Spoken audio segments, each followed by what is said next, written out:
Et il me dit, abomination plus grande que celle-là, et il me conduisit dans le parvis intérieur de la maison de l'Éternel. Et entre le portique et l'autel, il y avait homme tournant le dos au temple de l'Éternel, le visage vers l'Orient. Et il se prosternait à l'Orient devant le soleil. Ézéchiel 8, 15, 16. Que signifie ceci pour nous spirituellement? La lumière de Dieu sonde notre adoration. Y a-t-il du sacrilège dans nos choses saintes? Oh, la façon désinvolte dont on parle des choses sacrées au lieu de nous taire, d'avoir du respect et une crainte pieuse. Il y a de la légèreté dans la manière dont nous employons le nom de Dieu. Nous l'utilisons comme nous le ferions avec le nom d'autres personnes. Est-ce que cela veut dire que nous ne devons pas mentionner son nom? Non, mais un silence respectueux devrait s'emparer de nous lorsque nous le prononçons, parce que nous ne perdons jamais la présence du Saint.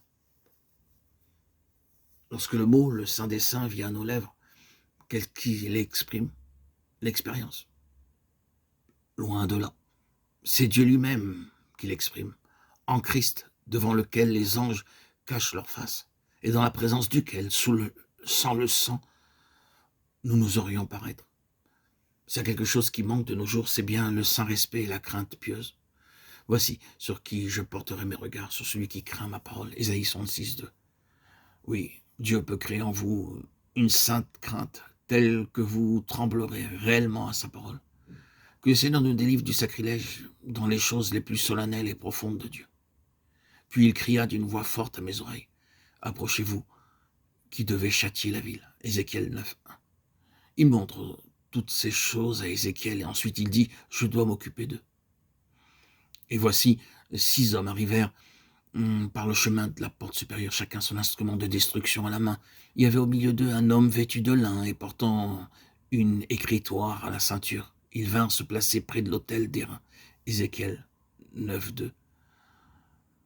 L'autel d'airain typifie la croix.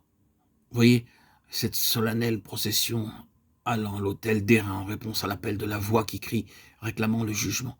Et le Seigneur dit à l'homme avec l'écritoire, passe au milieu de la ville et fait une marque sur le front des hommes qui soupirent et qui gémissent à cause de toutes les abominations qui s'y commettent. Il marqua tous ceux qui s'affligeaient dans leur âme, tous ceux qui pleuraient ou gémissaient sur toutes ces choses. Et s'adressant aux autres en ma présence, il dit, passez après lui dans la ville et frappez, mais n'approchez pas de quiconque aura sur lui la marque, et commencez par mon sanctuaire. Ézéchiel 9, 5, 6. Le Seigneur doit juger le péché. Oui, il a vraiment jugé le péché à l'autel d'airain, la croix du calvaire. Maintenant, l'instrument de destruction doit faire son œuvre. La croix de Christ est l'instrument de destruction. La puissance de la mort de Christ doit agir en nous, comme un couteau appliqué par le Saint-Esprit. Est-ce que le Seigneur a mis la marque sur vous? Êtes-vous un de ceux qui pleurent sur ces choses qui se font dans l'Église professante de nos jours? N'y a-t-il pas aujourd'hui la grande idole de la jalousie qui apparaît dans les enfants de Dieu?